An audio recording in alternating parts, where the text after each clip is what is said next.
ಜ್ಯೋತಿಷ್ಯದಲ್ಲಿ ರಾಹು ಕೇತುವನ್ನ ದೋಷಪೂರಿತ ಗ್ರಹ ಎಂದು ಕರೆಯಲಾಗುತ್ತೆ.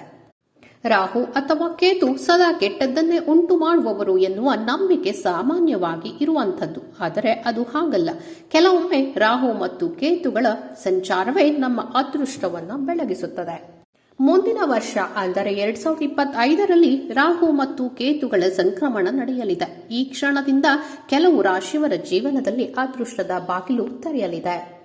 ಮೇಷ ರಾಶಿಯವರು ಹೊಸ ವಾಹನ ಖರೀದಿ ಯೋಗ ಕೂಡ ಮಾಡುತ್ತಾರೆ. ಕುಟುಂಬದ ಸಂಪತ್ತು ಹೆಚ್ಚಾಗುವುದು, ಮನೆಯಲ್ಲಿ ಶುಭ ಕಾರ್ಯಗಳು ನಡೆಯುವುದು. ಮಿಥುನ ರಾಶಿಯವರಿಗೆ ಹೊಸ ವರ್ಷ ನಿಮ್ಮ ಬಾಳಲ್ಲಿ ಹೊಸತನವನ್ನೇ ತರುವುದು. ಹೆಜ್ಜೆ ಹೆಜ್ಜೆಯಲ್ಲಿಯೂ ಯಶಸ್ಸು ನಿಮ್ಮದಾಗುವುದು. ಹೊಸ ವ್ಯಾಪಾರ ಅಥವಾ ಕೆಲಸವನ್ನ ಪ್ರಾರಂಭಿಸಬಹುದು. ವೃಶ್ಚಿಕ ರಾಶಿಯವರಿಗೆ ಆಕಸ್ಮಿಕ ಧನಲಾಭ ಉಂಟಾಗುವುದು. ಹಳೆಯ ಹೂಡಿಕೆ ಲಾಭ ಪಡೆಯಬಹುದು. ಹಣಕಾಸಿನ ವ್ಯವಹಾರವನ್ನ ಯಾವುದೇ ಭಯವಿಲ್ಲದೆ ಈ ಸಮಯದಲ್ಲಿ ನಡೆಸಬಹುದು.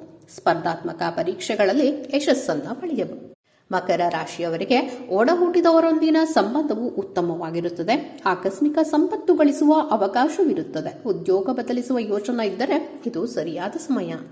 ಈ ಎಲ್ಲಾ ಮಾಹಿತಿಗಳು ಸಾಮಾನ್ಯ ಮಾಹಿತಿ ಮತ್ತು ಧಾರ್ಮಿಕ ನಂಬಿಕೆ ಆಧಾರದಲ್ಲಿ ಹೇಳಲಾಗಿದೆ.